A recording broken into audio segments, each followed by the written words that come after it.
everybody, Randy Kertz here for Bass Musician Magazine. Before we get started today, one of my books is up for an award at the NAMM show, the National Association of Music Merchants, and if anybody would be so inclined, I would appreciate it if you would vote for it. The name of the book is Injury Prevention and Management for Bassists, the Pianist's Guide. So it's not for bass players this time, but for pianists rather. And you can go to techawards.org/2024/voting. There's an industry professional and a public ballot.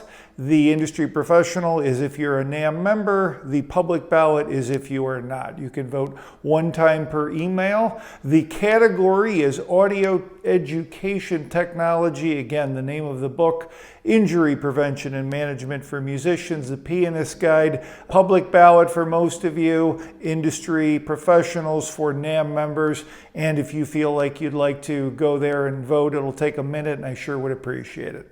Anyway, on with the video today. So today I would like to talk about repetitive motion type of exercises.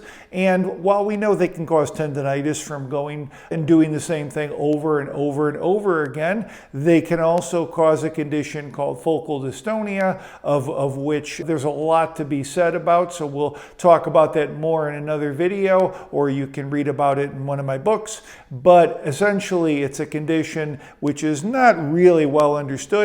But what happens is usually from repetitive motion and only while playing the instrument, your mind forms certain patterns and that translates to the physicality while you're playing. And then after a period of time, sometimes you get involved in these patterns so deeply that you can't actually play anymore and can't play in certain ways. So you will have trouble playing. For example, you might go and your fingers will curl up for a simple exercise or a simple song that you used to do or a tune.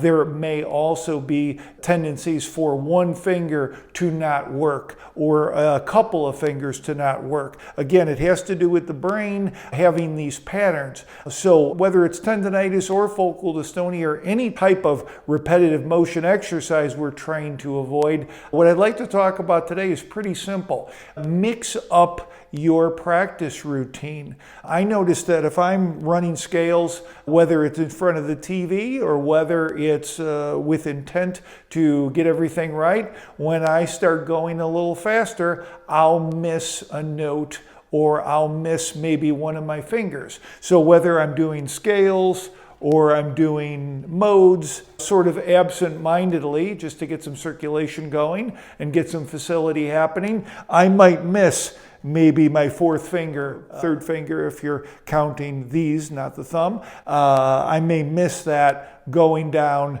on the fret board rather than do it properly. So I might sort of skip that in favor of trying to do something faster is all I'm saying. So if you're going to try to increase speed and facility, awesome. But as we talked about in other videos, make sure you take breaks, make sure you pay attention to any discomfort, and again, mix it up. So for example, make sure you're hitting every note of that mode or that scale that you intend to, rather than sort of just flying by and missing a finger, any of them. Arpeggios, that's another one where we might tend to kind of try to blaze through them to try to increase speed and facility and maybe miss one note, maybe all the time, maybe once in a while. Let's take care to not do that. Very simply, you start slower, you make sure you're hitting them all, and as you go and as you start to speed up, you pay attention. And if you're missing one, okay, well, go back and maybe slow it down a little bit. Chromatic exercises are a good way to do this too. I mean, everybody can, again, whether you're watching television, I'm not necessarily advocating that or not, but many of us do. And if I'm going just kind of trying to do this, it's very easy to sort of skip one when I'm going up and not think about it. So pay attention, make sure you're hitting every note. Not only is it good for your technique and injury prevention, but hey, it might even help your bass playing too.